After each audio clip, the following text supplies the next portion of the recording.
I love Florence.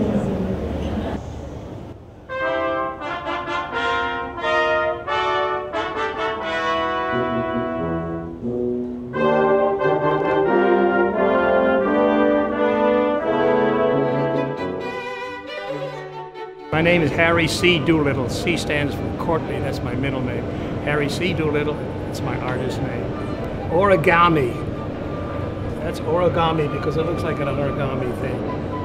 I have about 6 of these designs. They're called reflections on you, so that when you look into it, you see your face there reflected.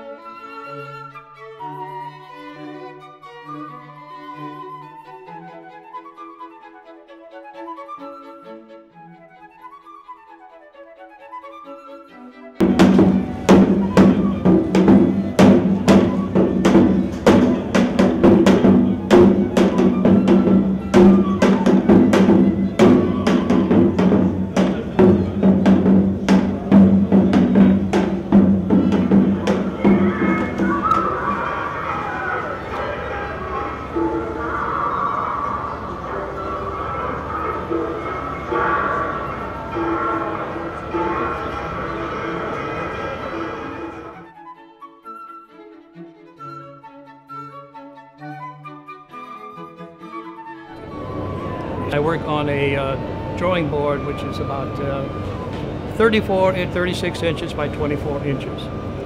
And I work with they call a canvas board. The canvas board is 36 by 24 inches because it fits on top of the studio. And the studio has fluorescent light. So I don't use daylight, I use fluorescent light. So I set up the easel in one corner of the big room. And all my paints and everything are scattered around, all the materials that I do around this particular corner. So So it's actually, but it's not closed in. It's actually a big space with room for paints and for brushes and for the easel. This one is called one hand clapping. You know the phrase one hand clapping, the sound of one hand clapping? That's a Zen phrase. The sound of one hand clapping. That's one hand clapping. That's a Zen phrase. And my wife is from Korea, although she I met her in Evansville, Indiana in 1978. And her name is Misook, M-I-S-O-O-K. And the clothes that we sell all over the world practically are called exclusively Misook. That's the name of the company that we design. Her clothes are fashion. So she is a fashion designer on 7th Avenue in New York City.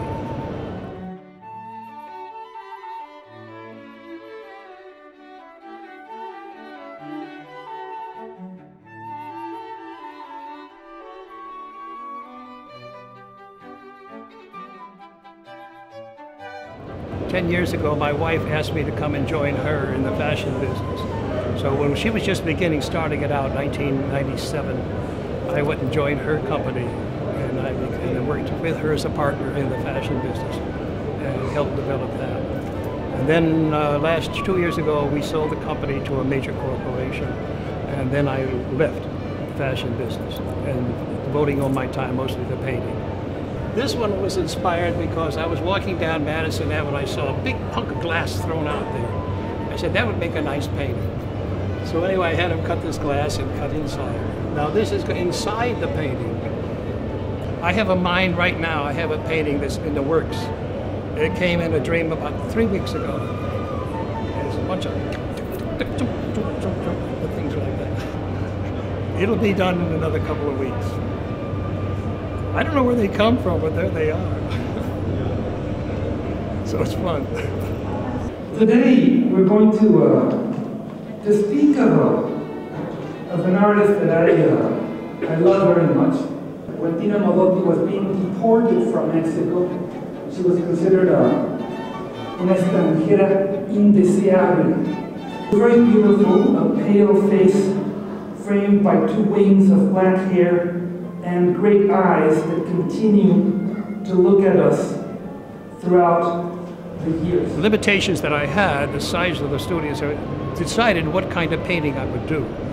Now, for instance, I love pastels. Pastels are very messy. I couldn't mess up the apartment with dust. And then oils are very messy. I couldn't use oils because that would mess the apartment. Then I couldn't use, I couldn't do big paintings. I would love to do big, huge paintings.